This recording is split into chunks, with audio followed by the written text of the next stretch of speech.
What's up, YouTube? I'm tapping back in, guys, and hey, do me a favor before I get lost in the sauce. Please like and subscribe.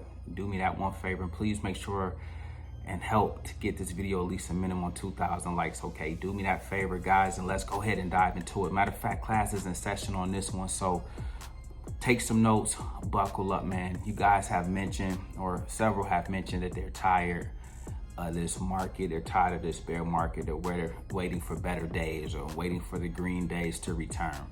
And so what I wanted to talk to you guys about today was 4 things you can do to prepare for the recession, or 4 things you can do even within a recession, okay? And so I'm gonna drop these nuggets off on you guys. Feel free to take some notes. Feel free to hold on to these tips, as again, it will help you navigate when times get tough, okay? The number one thing we're gonna kick things off with today that you wanna do with your money is invest, okay? That's number one, all right?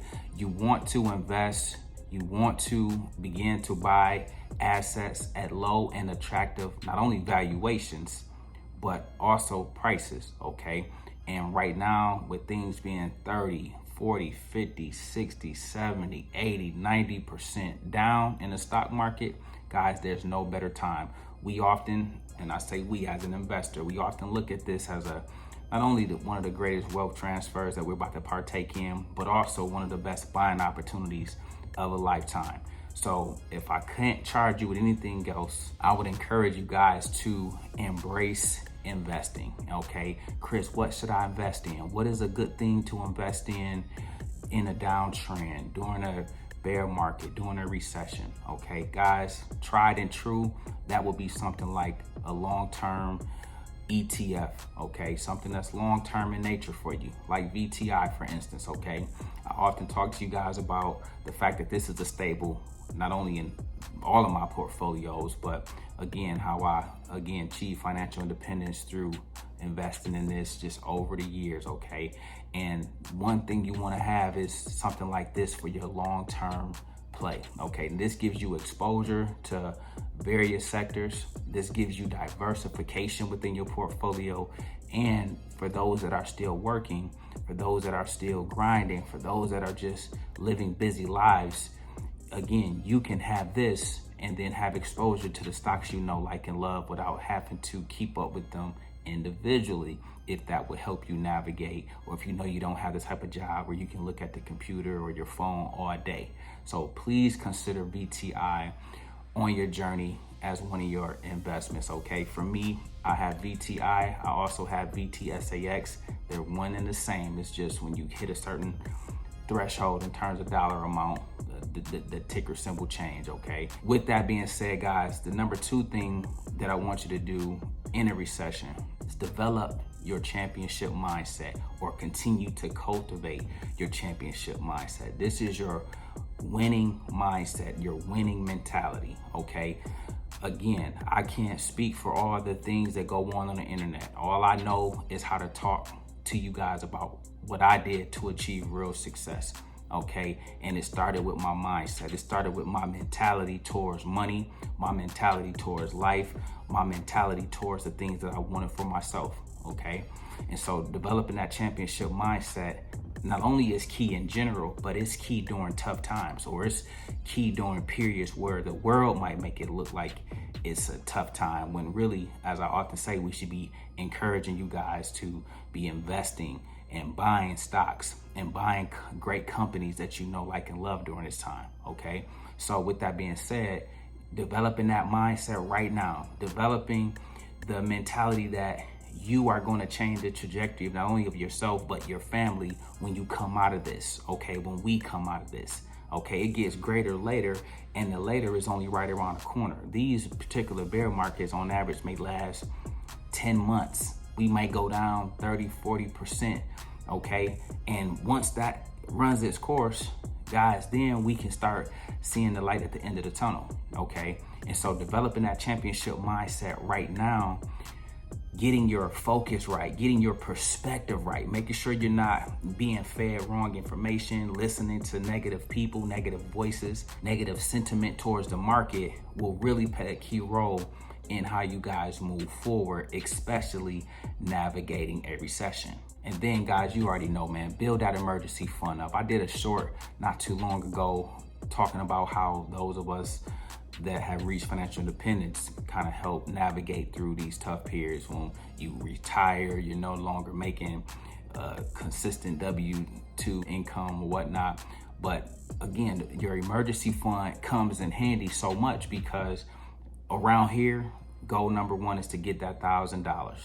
Goal number two is then to get that 3 to 6 months. But then if you rock with me the long way, I told you guys, you need to have 4 years. So there's always work to be doing, because if you don't have 4 years, and just a quick exercise, go through your expenses. What do you pay a month? Write everything down and add that up. Times that by 12, then times that by 4, okay? That is one way you can come up with what that number is, and that's how you arrive at, do you have that dollar amount saved in a savings account and somewhere safe and secure? That's very, very important, guys. Don't miss that step on the journey, because it's easy to get caught up into thinking, you know what I'm saying, it's just all about investing. It's all about making money with options, but then you don't have your foundation firmly built. Okay, you don't want to build a house on sand, because it get blown over real easy. Okay, so build that emergency fund, work on building it up, get creative with it, make it a challenge, whatever you need to do to motivate yourself to get and hit a certain number or dollar amount that you need. First, get that 1,000 in there. Let 10,000 be another benchmark. I talk to people every day and they say stuff like, Chris, I've never had $10,000 saved that I can physically see. Okay, they might have seen 10,000 come through their hands and they might have touched a lot of money, but actually having it saved and can go access it, very few people have done that. And so maybe that's a goal. And then ultimately you guys want to get 4 years saved up so you can always be prepared for a rainy day. And then last but not least, guys, get a job if you don't have one. If you do have one, consider getting a second job and or work overtime. Listen, man, during a recession, you're going to have a few things happening that will allow you the chance to get ahead, okay? If you can embrace the fact that if you grind it out now, you can live greater later, you guys will put yourself 6, 9, 12 months ahead of not only your peers, but the competition. Okay, you can do some things, getting that second job, getting that first job, if you will, using these trends and these economic conditions that's going on in the market to better your current situation could pay huge dividends later. Okay, if you need to work overtime, if you don't have time for a second job, pick up some more hours. The more money you make, the more money you can invest. The more money you make, the faster you can build up your emergency fund and get that first $1,000. Okay, let me know down below. Matter of fact, do you guys have at least $1,000 in your emergency fund? If you do, then let me know if you at least have $10,000 in your emergency fund. And then if you have 10,000, let me know down below if you at least got $25,000 in your emergency fund. Okay, please let me know that down in the comments below. But things that'll help you get there is that second job, or is getting a job, or working overtime, picking up hours, getting a side hustle, doing those things that will help expedite your process. Listen, guys, I remember on my journey, I remember working 2 jobs and having a side hustle. So all in all, it was 3 streams of income coming in. One time I did it to help expedite paying off debt. Another time I did it to be able to invest more. I wanted to get 50,000 of my own money invested into one of my portfolios, okay? Then I wanted to build up that 4-year emergency fund. So I did it for that reason. But you always gotta make life a competition, a healthy competition, okay? Always make it worth your while, make it entertaining, find a way to make it fun so it don't feel so boring or arduous, you know, so in a monotone, okay? If you can do that, guys, it's life-changing when you put in the work on the front end and then you're able to see the fruits of your labor on the back end, okay? So that is something I want to make sure that you guys do. That is something I want to make sure that you guys embrace, okay?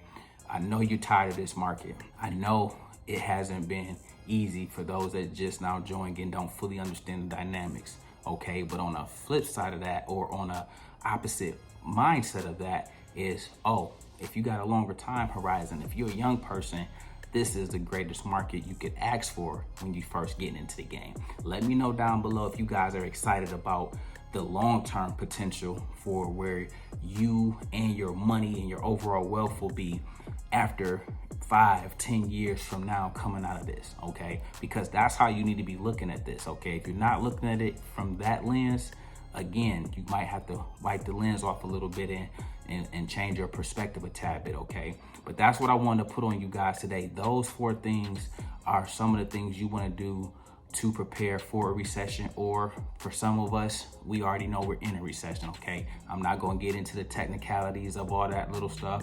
It is what it is. I live in a real world. I live on Main Street, and so I see a lot, I know a lot, and I'm in touch with the people, so I feel a lot, okay?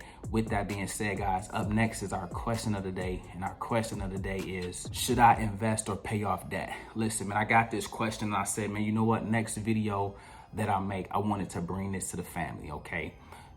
Phenomenal question. I feel like it's relevant not only for this video, but for the times we're in. Should I invest or pay off debt? Listen, that really comes down to an individual decision. One thing I do and one thing I always do is just share with you what I did. So the one thing that I did was I paid off debt, but I still invested. Let me tell you what that looked like, okay? So for instance, if I had $100, okay, 80 might have went towards paying off the debt, 20 might have went in my investments, okay? But once that $80 payment was paid off, now that 80 joined the 20 that I was putting in my investments, and now I end up putting the whole 100 towards my investment and trying to catch up for the times and the years and the months that I was paying the 80 towards the debt. Okay, that's one strategy of not only paying off debt, but still investing. You might can't invest as much as you want to invest, but nevertheless, you were able to still have something. So once the debt got paid off, you wasn't starting at zero. That's very, very key. Don't forget that, okay? Don't want to belabor this, don't want to stretch this out too long. But again, guys, it's all about individual preference, and it's all about what your game plan is, okay? And I often talk about the importance of having a game plan. For me, I wanted to pay off debt first, but still invest. I wanted to, when I got to $0 in debt owed, I wanted to have something. I didn't want to be starting fresh from zero just because it took me 3 to 5 years or 10 years to pay off debt. I didn't want to be 10 years behind, so I at least had a little, and I just expedited it with what I was doing once the debt was down to zero. If that makes sense, please let me know in the comments below. And if you too are debt free, let me know some of the things you've done and some of the ways you went about getting your debt paid off, and whether or not you were investing simultaneously, okay? Listen, guys, y'all already know, man, when they sleep, we eat. When they panic, we pounce. We make videos like this every day. So if you like this one, make sure you check out the next one. Remember, most people see the end result. Very few consider the journey. Do me a favor. Don't forget to like, subscribe to the channel. Make sure you guys grab some free stock using my link below, and I'll catch you guys in the next one. Peace.